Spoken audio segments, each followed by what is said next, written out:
ओम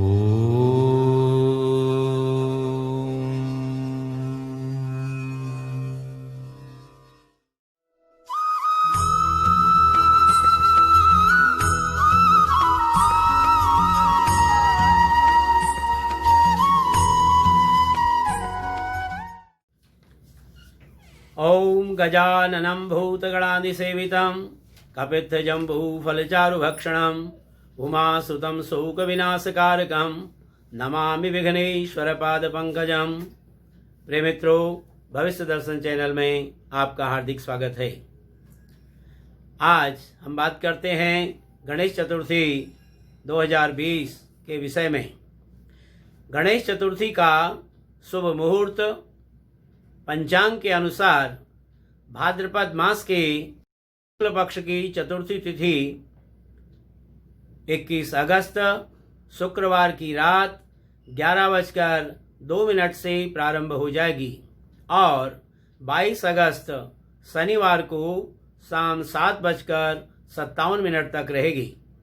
इस दिन हस्त नक्षत्र भी है जो शाम को 7:10 तक रहेगा।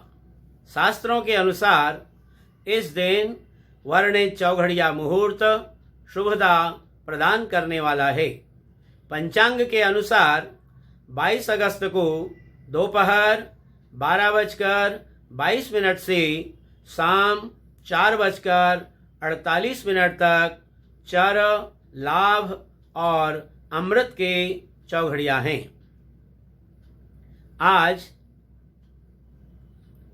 गणेश जी के बारे में कुछ विशेष बातें मैं आपको बताना चाहता हूं। घर गणेश जी की मूर्ति लाने से पहले कुछ बातों को हमें जानना आवश्यक है। धन और समृद्धि के लिए गणेश जी को घर पर लाएं। भाद्रपद मास की शुक्ल पक्ष की चतुर्थी को देश भर में गणेश चतुर्थी का उत्सव मनाया जाता है। अपने घर पर गणपति लाते हैं लोग ताकि उनके आशीर्वाद से जीवन में मंगल बना रहे। इस अवसर पर बप्पा के भक्त उनकी मनमोहक प्रतिमा चुनकर घर में स्थापित करते हैं। जब भगवान गणेश की मूर्ति घर लाते हैं तो उनके नियम व निष्ठापूर्वक पूजा करते हैं। तो गणेश जी का हर रूप मंगलकारी और विघ्न विनाशक है, लेकिन अपनी चाहत के अनुसार मूर्ति लेकर यदि हम आएंगे तो आपकी मनोकामना अवश्य पूरी होगी।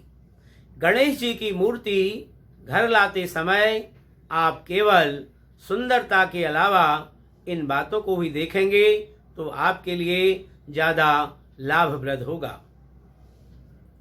अब सबसे पहले बात करते हैं, यदि हम घर में चाहते हैं कि हमारे घर में बरकत हो, धन धान्य से हमारा परिपूर्ण रहे, तो इसके लिए आपको ध्यान रखना है घर के लिए बैठे हुए गणेश जी की ही प्रतिमा सबसे शुभ फलदायी मानी गई है।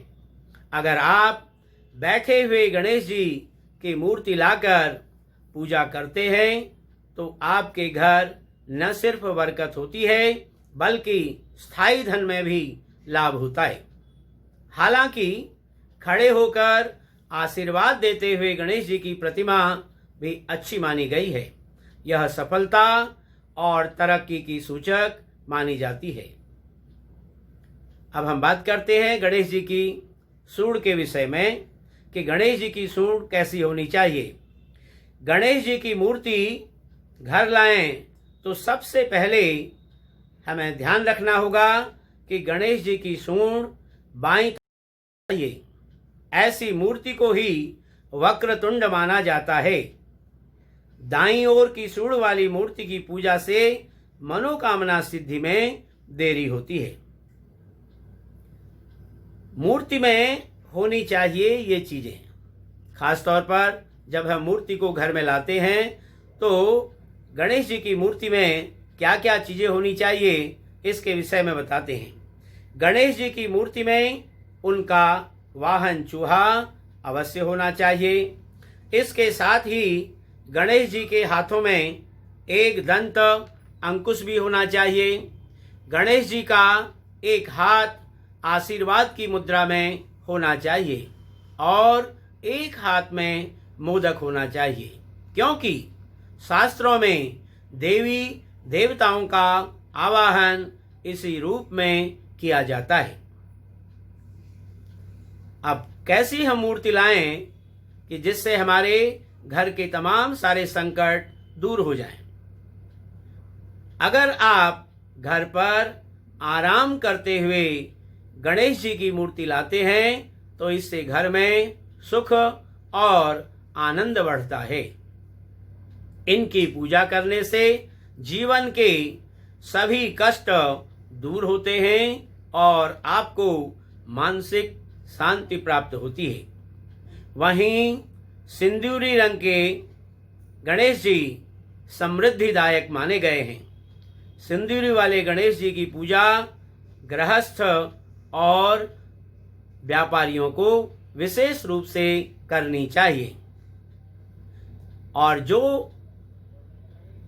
व्यक्ति संतान की प्राप्ति चाहते हैं उन्हें किस प्रकार की मूर्ति लानी चाहिए, इसके विषय में बताया है कि संतान प्राप्ति के लिए घर में बाल गणेश जी की मूर्ति या तस्वीर स्थापित करना शुभ माना जाता है।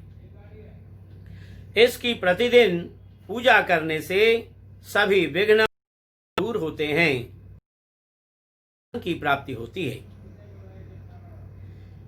वहीं नृत्य करते हुए गणेश जी की मूर्ति लाने से घर में आनंद और उत्साह के साथ उन्नति भी होती है। ऐसे गणेश जी की छात्रों के लिए हर रोज पूजा करना उत्तम माना गया है। प्रिय मित्रों, इस प्रकार हम सभी बातों का ध्यान रखते हुए आप अपनी मनोकामना की पूर्ति कर सकते हैं और भगवान श्री गणेश जी का आशीर्वाद प्राप्त कर अपने जीवन को सुखद और मंगलमय बना सकते हैं। गणेश चतुर्थी के इस पावन अवसर पर आप सभी को अनंत अनंत शुभकामनाएं एवं बधाई। गणपति बाप्पा मोरया, मंगल मूर्ति मोरया। धन्यवाद।